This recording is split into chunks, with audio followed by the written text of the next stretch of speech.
Arus dana keluar dari dalam negeri ini sudah cukup membuat rupiah masih melanjutkan pelemahan begitu. Kita lihat ini terjadi pasca keluarnya data inflasi Amerika Serikat yang justru di atas ekspektasi begitu. Anda lihat apakah ini akan mempengaruhi seperti apa Bank Indonesia akan mengambil kebijakan moneter di pekan ini? Ya, untuk Bank Indonesia sendiri, saya rasa Indonesia kemungkinan besar akan ngikutin The Fed. Pertama, The Fed ini kemungkinan untuk 18 Desember, yaitu bulan depan, kemungkinan besar sebesar 66% most likely akan cut rates. Ya. Jadi sementara BI untuk minggu ini, saya lihat sepertinya peluangnya masih flat dulu, masih belum ada penurunan suku bunga. Baik, tapi ekspektasi Anda seperti apa terhadap pemangkasan suku bunga dari The Fed sendiri setelah sebelumnya juga sudah disampaikan oleh Chairman The Fed bahwa mungkin tidak akan seagresif sebelumnya? Ya, oke, pertanyaannya ada dua berarti ya. Yang pertama soal arah kebijakan The Fed dulu. Pertama, saya rasa untuk tahun ini The Fed masih kemungkinan besar akan cut satu kali. Untuk tahun depan masih bisa antara 2 sampai 3 kali lagi. Ya, itu yang pertama. Kenapa hal-hal tersebut masih uncertain? Karena yang pertama adalah kebijakan dari Trump ini belum kelihatan seperti apa. Contohnya, apakah benar akan terjadi tarif terhadap produk-produk China? Jika itu terjadi akan menyebabkan inflationary pressure, akan menyebabkan inflasi US akan bertambah lagi. Yang pertama. Kedua, Trump itu background-nya businessman. Kemungkinan besar Trump itu tidak akan mau US dollar-nya terlalu menguat. Sehingga bisa jadi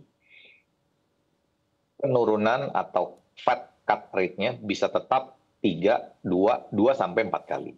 Ya, itu yang dari US. Kalau untuk Indonesia, nah Mbak Neke perlu kita pahami bersama, yaitu pertama, IDR ini hari-hari ini melemah bukan karena IDR-nya melemah, tetapi karena penguatan dari USD. DXY-nya menguat sampai 106. Ya. Sudah sampai sehingga currency exchange rate-nya sudah sampai 15.900. Kalau saya bilang Indonesia ini masalahnya pertama kita harus stimulate growth, yaitu kita inflasinya kurang. Deflasi kita terlalu tinggi, ini beberapa bulan terakhir kita deflasi, kita harus menstimulate sedikit inflation ya. Inflation itu sebenarnya bagus, tapi tidak boleh terlalu tinggi. Ya, nah sementara saya rasa BI akan ngikutin the Fed dulu. Nah, kalau Fed-nya kemungkinan besar akan cut, Indonesia pun akan cut juga. Karena kalau Indonesia cut-nya terlalu cepat, USD IDR-nya nanti IDR-nya melemahnya kecepatan. Demikian. Baik, artinya hingga akhir tahun ini apabila tidak ada pemangkasan suku bunga lebih lanjut dari Bank Indonesia, ada potensi pelemahan kita di dalam negeri dari mulai daya beli dan juga manufaktur ini masih akan berlanjut hingga akhir tahun.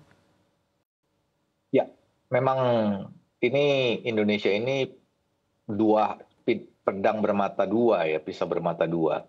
Di satu sisi BI perlu menurunkan suku bunga untuk meningkatkan daya beli, tapi di lain pihak USD IDR-nya bisa melemah. Ya, saya rasa BI akan ngikutin Fed setelah Fed bulan depan potong.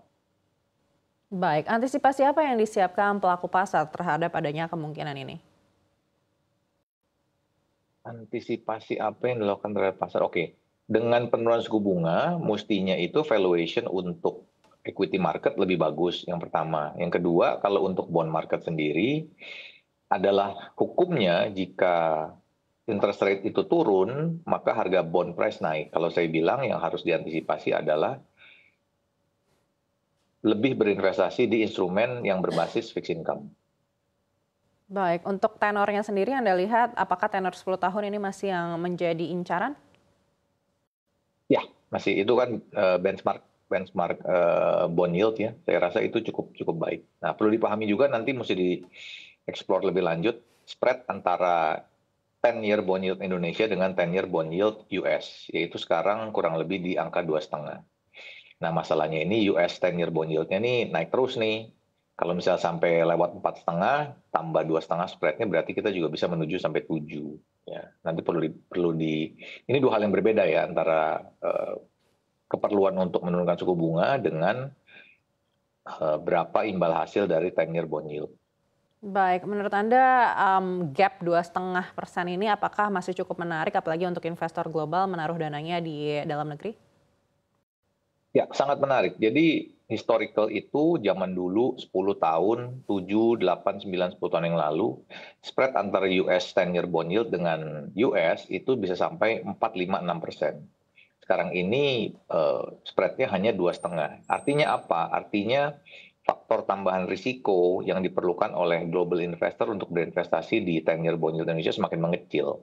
Artinya market lebih positif terhadap Indonesia, khususnya 10-year bond yield Indonesia. Dan saya bilang sih kalau untuk sementara spread 2,5 ini sudah cukup rendah ya.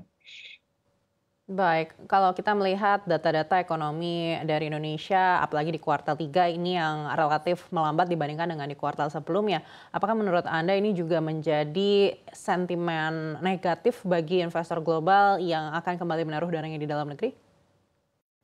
Ya, kalau untuk itu permasalahannya jauh lebih kompleks ya Annette ya. Yang pertama adalah dengan kemenangan Trump, ya, kita menanti dan menunggu kebijakan utama apa yang akan dilakukan oleh Trump, yang pertama. Yang kedua, begitu juga dengan China. China beberapa bulan yang lalu, sebulan terakhir ini banyak melakukan stimulus-stimulus untuk memperbaiki kinerja perekonomiannya. Sehingga dana-dana global yang besar-besar ini kebanyakan masuknya ke US atau China. Yang pertama. Kemudian pertanyaan selanjutnya adalah, oke, kalau gitu Indonesia gimana dilihatnya? Let's start Indonesia from ASEAN perspektif. Ya. Kalau dilihat dari ASEAN perspektif, sebenarnya Indonesia cukup menarik. Karena Indonesia punya beberapa sektor yang very advantageous ya. Contohnya adalah banking. Banking kita yang paling notable advantage itu adalah kita punya NIM. Net interest margin kita tinggi dibanding pesaing kita di ASEAN. Ya, itu yang pertama. Yang kedua adalah sektor consumer.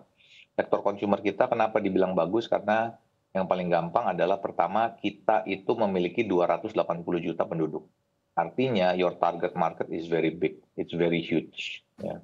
Yang ketiga, orang-orang selalu bilang yang ini, yaitu Indonesia punya advantage of commodity. Ya, biarpun orang bilang batu bara sudah usang, sudah mulai ditinggal zaman, I think karena faktor economic scale-nya batu bara masih bagus, saya rasa batu bara pun akan tetap menjadi pilihan. Itu baru satu komoditi, komoditi-komoditi yang lain pun masih banyak.